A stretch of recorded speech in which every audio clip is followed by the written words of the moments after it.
சென்னை மெரினா கடற்கரை காமராஜர் சாலையில் உழைப்பாளர் சிலை அருகே அமைக்கப்பட்டுள்ள கொடிமரத்தில் இன்று காலை 8 மணிக்கு தேசிய கொடியை ஆளுநர் RN ரவி முதலமைச்சர் மு.க.ஸ்டாலின் முன்னிலையில் ஏற்றி வைத்தார்.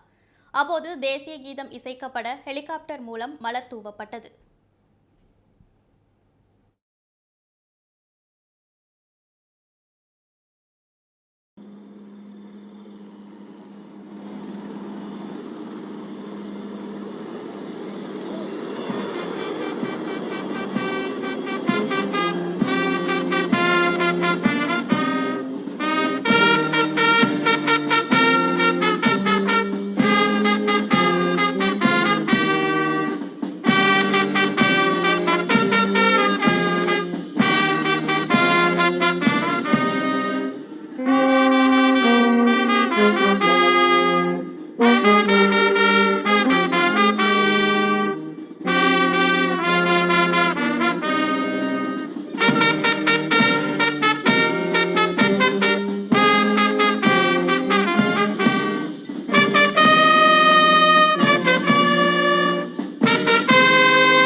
முன்னதாக முதலமைச்சர் போக்குவரத்து காவல் படையினரின் வாகன அணிவகுப்புடன் அவரை தொடர்ந்து ஆளுநர் ராணுவ வாகன அணிவகுப்புடன் விழா நடைபெறும் இடத்துக்கு வருகை தந்தனர்.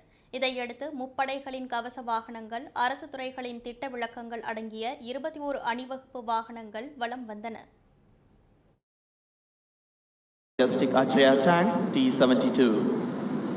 அடுத்த அணிவகுப்பு கடற்படை ஊர்தி லெப்டினன்ட் திவ்யாச்சாரியன் அவர்களின் தலைமையில் வந்து கொண்டிருக்கிறது.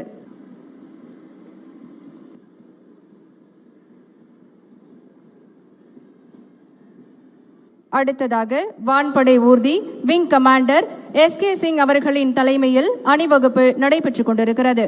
The Air Force float is led by Wing Commander SK Singh. The tableau portrays most advanced technologies in the field of air warfare developed indigenously. அடுத்து கடலோர காவல்படை ஊர்தி அதிகாரி AE விஷால் சுண்டி அவர்களின் தலைமையில் அணிவகுப்பு. The Coast Guard float is led by Vishal Sondi.